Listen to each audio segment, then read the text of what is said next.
নমস্কাৰ মই পত্নীৰ শাৰীৰিক আৰু মানসিক অত্যাচাৰৰ বলি হৈছো মোৰ পত্নী সুমিয়ে তেওঁৰ পৰকীয়া প্ৰেমিকৰ সৈতে লগ লাগি মোৰ ওপৰত প্ৰচণ্ড মানসিক আৰু শাৰীৰিক অত্যাচাৰ আৰম্ভ কৰিছে বিগত বহু দিন ধৰি বিশ্বাস কৰক মোৰ পত্নী সুমিয়ে মোৰ একাউণ্টৰ পৰা পৰকীয়া প্ৰেমিকৰ সৈতে লগ লাগি 1 লাখ 2 লাখ নহয় মোৰ বহু কষ্টৰে উপাৰ্জিত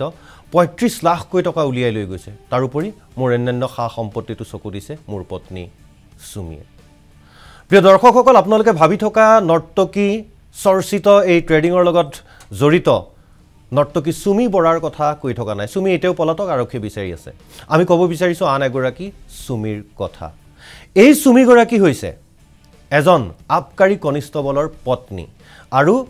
আবকাৰী কনিষ্টবলজনে এতিয়া অভিযোগ আনিছে যে তেওঁৰ ওপৰত তেওঁৰ পত্নী সুমি আৰু সুমিৰ পৰকীয়া প্ৰেমিকে লগ লাগি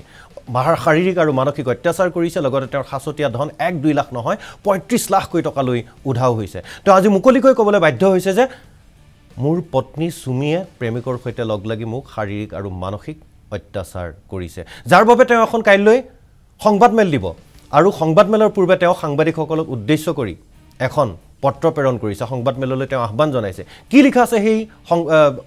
বাৰ্তাটোত প্ৰেছ বাৰ্তাটোত বা সাংবাদিকলৈ লিখা চিঠিখনত হেতু মই পঢ়ি শুনাব বিচাৰিছো উৎপল কলিতা নামৰ এই ৰাজ্য চৰকাৰৰ আবকাৰী বিভাগৰ কনিষ্টবলজনে লিখিছে যে সংবাদমেললৈ আমন্ত্ৰণ প্ৰতি সাংবাদিক বন্ধুসকল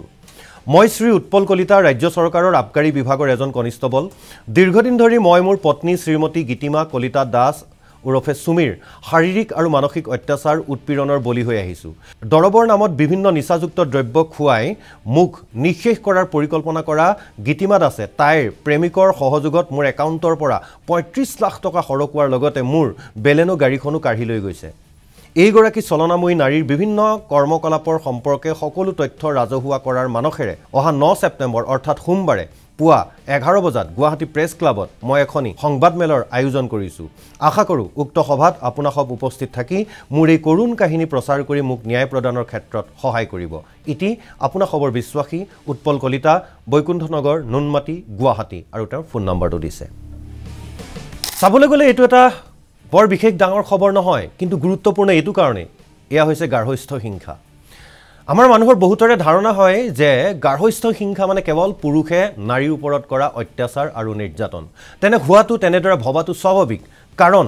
আমি বিভিন্ন সময়ত সংবাদ মাধ্যমত যিবিলাক বাতৰি সম্প্ৰচাৰ কৰো বা থানাত যিবিলাক কেছ ৰেজিষ্টাৰ হয় তাৰ ওপৰত তদন্ত হয় বা এনেকুৱা ধৰণৰ ওপৰত এই বিষয়বিলাক যেতিয়া কোৰ্ট কাছাৰী পাইগৈ তেতিয়া এটা কথা স্পষ্ট হৈ পৰে যে খৰকভাগে হয়তো 99% বা তাতকৈও বেছি 99.99% এনেকুৱা ধৰণৰ কেছে হৈ পৰে সাধাৰণতে কি হয় গাৰ্হস্থ হিংসাত পুৰুষে নাৰীক অত্যাচাৰ কৰাটো কিন্তু আপুনি মই নেভাবা কিছুমান ঘটনা ঘটি থাকে সেয়া হৈছে নাৰীৰ দ্বাৰাও কিন্তু বহু ক্ষেত্ৰত পুৰুষ নিৰ্যাতিত হয় আৰু গাৰ্হস্থ হিংসাত আক্ৰান্ত হ'ব লগা হয় পুৰুষ এই কথাখিনি কোৱাৰ উদ্দেশ্যটো মোৰ এইটো নহয় যে এই যিগৰাকী উৎপল কলিতা নামৰ আবকাৰী বিভাগৰ কনিষ্টবলজনে অভিযোগ আনিছে তেওঁৰ পত্নীৰ বিৰুদ্ধে তেওঁৰ অভিযোগ আনিছে সংবাদমেল আয়োজন কৰিছে কাইলৈ তেওঁ ক'বলগীয়া কথাখিনি কিন্তু এইটো তাৰ মানে এইটো নহয় যে তেওঁৰ কথাখিনি শুদ্ধ কিন্তু এজন পুৰুষে আজি গাৰ্হস্থ হিংসাৰ বলি হৈছো বুলি যে ক'বলগীয়া হৈছে এইটো এটা অত্যন্ত গুৰুত্বপূৰ্ণ বিষয় কাৰণ বহু মানুহৰ ধাৰণা যে গাৰ্হস্থ হিংসা মানে কেৱল মাত্ৰ পুৰুষে নাৰীক নিৰ্যাতন কৰে কিন্তু নাৰীও যে কেতিয়াবা পুৰুষ নিৰ্যাতন কৰিব পাৰে পুৰুষো যে গাৰ্হস্থ হিংসাত আক্ৰান্ত হ'ব পাৰে নিৰ্যাতিত হ'ব পাৰে সেই ধাৰণাটো বহুতৰে নাই বা